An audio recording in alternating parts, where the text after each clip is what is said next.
Look, most teams think they are using Close. They log in, they call, they move a few deals, but the truth is, for most accounts, the reps are still running the process, not the system.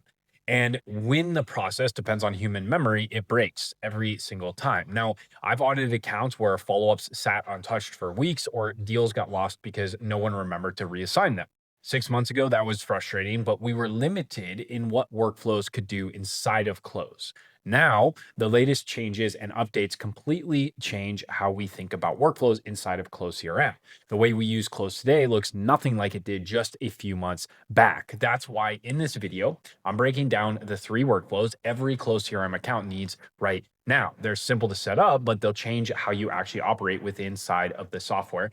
And if you're still running workflows the old way, you're already behind. So let's dive in. All right. So in today's video, we are going to break down my 3 top Close CRM workflows updated for whatever this is, September 11th, 2025, actually, which is crazy.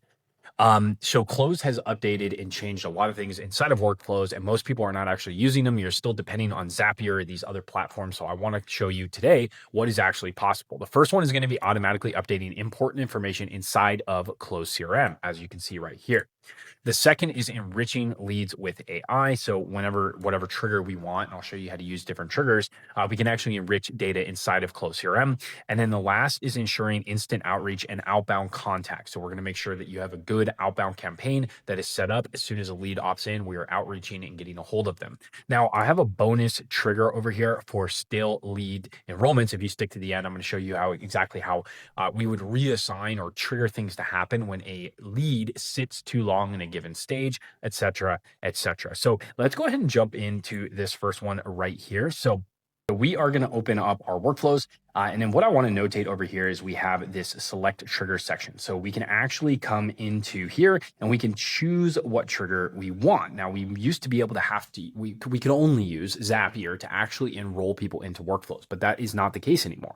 So in this situation where we are ultimately going to create a custom activity or a custom activity is created, we're going to create the opportunity. We're going to update the lead status. All we're going to do is we're going to come into here. Okay. And we can do this on a contact event, for example, if a contact is created or a lead is created, but we're going to use custom activity. And again, if you don't use custom activities, make sure you're using them. But we're going to say a new activity exists and the activity type is any of, let's say VSL op. Okay. So the activity type was created. And as soon as that's created, now we're going to trigger this workflow inside of Close CRM. We're going to hit this plus icon right here, and then we are going to go to create opportunity. Now, we used to have to do this step inside of Zapier, but we don't need to anymore. So we're going to create the opportunity inside of our sales pipeline with a status of potential. Now, if you don't know how to set that up, again, we have another video on this, but you just go to settings and you're going to go to it's down here to statuses and pipelines. And then you're going to create a sales pipeline and then you're going to put whatever properties you want in there or whatever stages you want. Okay. So coming back to this, we're going to say it's a one-time deal. The value I would recommend putting as the average order value of whatever that deal is worth. The confidence should be at whatever stage that lead is in, what is the opportunity that would close? So in this situation of a new lead, let's say we close 3% of total new leads. Well, I'm going to just put a 3 inside of here. Okay. So pretty unlikely that a brand new lead without any other information is going to close, but that will depend on your business. So we have estimated close date, contact, note, assigned to. We want to make sure we assign it to someone. So we're going to assign it to the support account in this situation. And then you can do created by, right? So we're going to create it by assigned to right here. And then we have contact. We can assign a contact that would be associated with it, but you don't need to do that as long as it's on that lead. Now, again, it depends if you have a lead or a contact trigger right here. Okay. So we're going to click done right there. And then the next step I want to do is update the lead status. So we're going to update lead. We're going to come in here. We're going to go to lead status and we're going to set this as qualified or not qualified. I'm going to do potential because they haven't booked a call yet. Okay. So we're going to do that. And boom, now anytime this custom activity is created, we're going to create a new opportunity and then we are going to update the lead. Okay. This is going to save you a lot of different zaps inside of your organization, allow you to actually create this stuff. Now, if you don't use zaps in the first place, this alleviates the need to do that. Okay. Now, the second one we're going to look at is enriching leads with AI. And I'm actually going to tack on to this. Okay. So I'm going to say, hey, a new lead came in and we created an opportunity and updated a lead. let's go ahead and enrich this, okay? So we're gonna come in here, we're gonna update lead, and then we're gonna add a field that we actually wanna enrich. So let's go to like company size, for example. We're gonna add company size. We're gonna click this little icon right here, enrich with AI. And now it is actually going to enrich that property specifically. And we can do this with whatever we want. So anything we have in here, for example, company, we can enrich with AI. So it's actually going to go in and find that person. Okay. Now to set up these properties, we want to go to custom fields. And then we come down to, for example, company size. When we open this up, we're going to see enable AI enrich. You can toggle this on or off. And then you have enrich guidance. So we can actually set up the how it enriches, essentially, like what information does it have to enrich, and we can actually use that. Okay. So now again, I tacked it onto the back of this, right, which is a great workflow to have inside of Close, but ultimately you could trigger it off of a contact activity. For example, maybe you have a new activity for contact made. So let's go to our custom activities here, and you can see what I'm talking about. We have this O1 contact made. So maybe we're doing outbound to these people. And as soon as we get a hold of them, we want to enrich that lead, right? So when this activity is submitted and we complete that call, we can automatically enrich that lead. You can also do it off of call outcomes, right? So if you change this trigger right here, we can change this trigger to call event, right? So we can say a call happened essentially, or the outcome of a call. And then we can trigger these things to happen as well. Okay. So that is really cool. Now, more importantly, I think is when we have an inbound lead created, and this is like the how we really used workflows inside of Close until these new features popped in. So we want to go to workflows, and I think I already have an example one in here. Let's see, outbound placeholder. Perfect. So when we come into this, we want to enroll contacts to this as soon as the lead is created. Now, I do recommend triggering this from Zapier. And what I mean when I say that is essentially when someone opts in, let's use a VSL. And if you don't know what a VSL is, that's like a video sales letter, meaning they fill out a opt-in form and then they see a video and then they have the opportunity to fill out an application and then book a call. Now, in that process, when they opt in and they land on the application page, we have a drop off. That means people gave us our information, but they never actually filled out an application. Now, if they fill out an application, but they don't book a call, we have a second bucket of leads that we need to capture. So we want to have a workflow specifically to those buckets. And essentially, you would just build that in Zapier and trigger it as far as and maybe I'll do another video on how to build that Zap itself. Essentially, what that is going to look like is we have the trigger from the type form, for example, and then we're going to wait 20 minutes. And then we're going to check to see if a custom activity was created for the booked call. Because when someone books a call, we're creating the custom activity.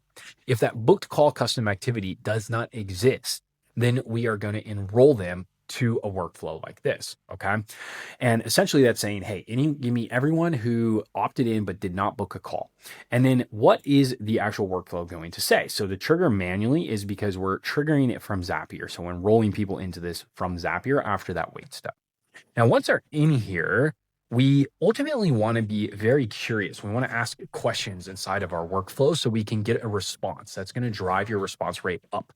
So when we do that, something like this, hey, Jordan, Sean here with mastermind.com. Just saw you opted in on our website looking for more information about consulting. If you'd like me to stop texting you, reply stop at any time. Now, you have to have this in here for A2P purposes, so make sure that is in there. You can soften it up a little bit instead of having like opt out, reply stop to opt out. You can soften it a little bit right there. But essentially, we are asking them something. For example, if they filled out an application, but they didn't book a call, we want to ask them a question like, hey, saw you filled out our application, but couldn't find a time that works for you to schedule. When would be a good time to connect? Now, something I want to note is you do have the option to insert calls into the actual workflow right here. I highly recommend against this. I'm going to explain why. So when you put the call in here, we essentially have two options. We have required and we have optional. Now, with the required and optional options, if we do required, it means my workflow does not continue unless the sales rep does the activity that they're actually supposed to do, meaning they made the call. If they don't, it's just going to get stuck here. And the likelihood of them completing their activities every single time is pretty low in most organizations that I see. So the second option would be to make it optional and wait X amount of time, minutes or days, right? Minute, hours, or days. So let's say we're going to wait 4 hours for them to make this call. Maybe we do 8 hours. Well, now, I don't know why. There we go. So we're going to wait 8 hours for them to make the call before continuing, right? And if they don't make that call, we're going to continue anyways. Now, this is an okay option, but the problem is if your workflow is supposed to be 7 days long and they skip that call every single time and we wait 8 hours, well, based on your schedule that you are sending on right here, if you click here, you can get the schedule 9 to 4. That's 8 hours, right? So we're outside of that calling window, which makes it 24 hours technically before the next time that it can actually do that. Now, the issue with that is that we are extending our workflow out up to 12, 15, 20 days, depending on how long the workflow is supposed to be, instead of the 7 days that we wanted it. So I highly recommend leaving phone calls out of here and putting them into a dial party smart view. So if we come in here, you can see dial party for opt-ins. We're going to have this where basically new activity matches the VSL opt-in. Data communication is not today. Total number of tasks doesn't exist. There is no strategy session booked, no strategy session completed, no strategy session not completed, etc. So essentially, these people will come in here and we can dial them directly from here. Now, if you want it specific to a sales rep, you would just add in the lead owner as a custom field here. So we say closer lead owner is any of me, done, save that for the sales rep, and you're good to go. Meanwhile, your actual outbound text messages and emails are being fired off regardless. So my workflow does not get held up while the agents do what they're supposed to be doing or not do what they're supposed to be doing in the other workflow. Okay. So this is very, very helpful. Now, again, we want to make sure that as you go through here, these text messages are essentially asking questions. Okay. So, hey, did you get a chance to read the book, watch the VSL, book a call, right? If not, I highly recommend you do. We typically see our most successful members do this as quickly as possible, right? Sorry if the questions are coming too fast. Let's start with something easier. We can start here. Are you a new investor or a seasoned investor? Are you a new sales rep or a seasoned, whatever you're selling, right? Are you already running ads or just getting started? So we want to make sure these are questions. Now, things like this are going to be very helpful. So contact first name, ? That gets a huge response rate a lot of times. Hey, have you booked your call yet? Would you like me to send you the link? Now, something you notice here is we have these delays. So you can add a delay inside of here. But if you look at these, neither of these have a delay other than the one I just added, right? So it didn't have a delay between these two. So if it doesn't have a delay, what does that mean? Well, it means the text messages send back to back. And that's really important. Think about how many times you've received a big, long block text from a company where you know it's automated, you know it's not real. So what we want to do is actually send chunks, 1, 2. And the cool part about that is that it essentially is splitting this into a text send and then text. And we can delay a couple minutes if you want to. So you can actually, add a delay of minutes, which you didn't used to be able to do. So you can do a 1 minute delay, for example, send 1 minute delay, send, right? I wish you could do seconds, but you can't. You can't go like 0.3, right? So I usually just send and then send. And it looks like I just typed this one out and then I send a second one. Just make sure that second one's not too long. Otherwise, it's like kind of weird. But yeah. Now, inside of here, you can send from the creator and enrolling user, a specific user, or assigned user in a custom field. Typically, if you have like a sales rep that you're sending this from, you want to do assigned user in custom field. You want to select the closer lead owner, and then that's going to be whatever person is in that actual field. Okay. Also, templates. When you're creating these templates, I highly recommend that you do that from settings instead of doing it while you're in the workflow, because it'll save you a lot of clicking and time. Essentially, you're going to come into settings and you're going to go to templates and snippets, and then you're going to come into email and SMS, right? And you're just going to go create your email and SMS. I highly recommend that you number them as cleanly as possible so you don't get confused. But yeah. Now, the second or the last bonus workflow or trigger right here that I want to mention is going to be a Zapier trigger for any leads that are stale, right? So what we want to do is essentially with this, and I'll just drag this down here so you can see this. In Zapier, you have a trigger that is essentially called new lead added to Smart. Okay. So if you go into Close and you find the triggers for Zapier, you can see this pop up. Okay. So when a new lead is added to the Smart View, we want to take action, right?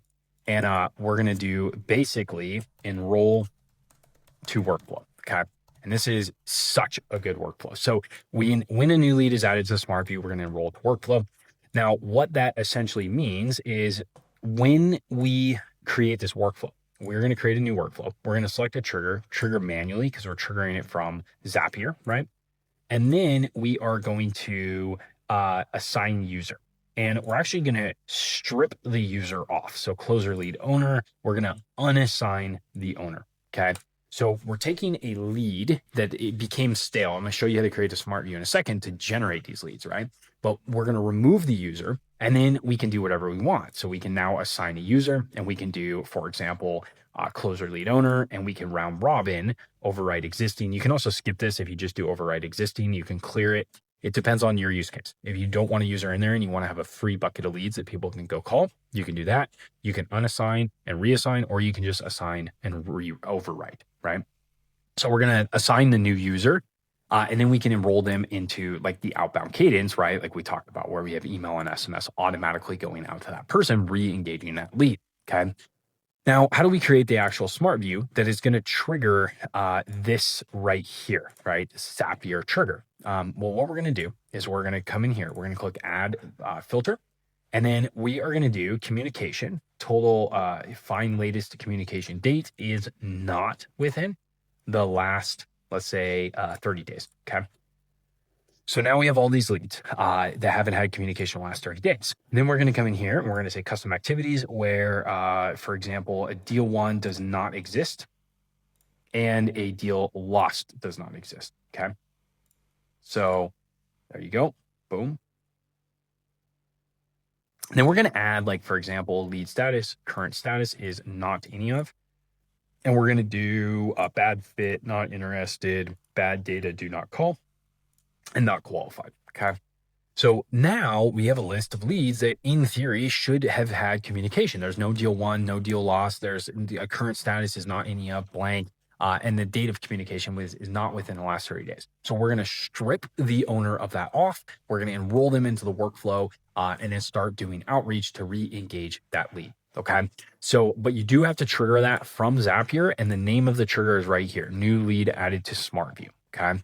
But with the combination of these, you're really going to be able to do a lot inside of Close. You're going to make sure that every single lead that comes into your system is getting communication immediately. You're going to make sure that you're able to enrich leads and get more information than you had before when they came in. And then you're going to be able to add or create opportunities inside of it. So if this is something you want help with, feel free to schedule a time to talk with me or someone on my team.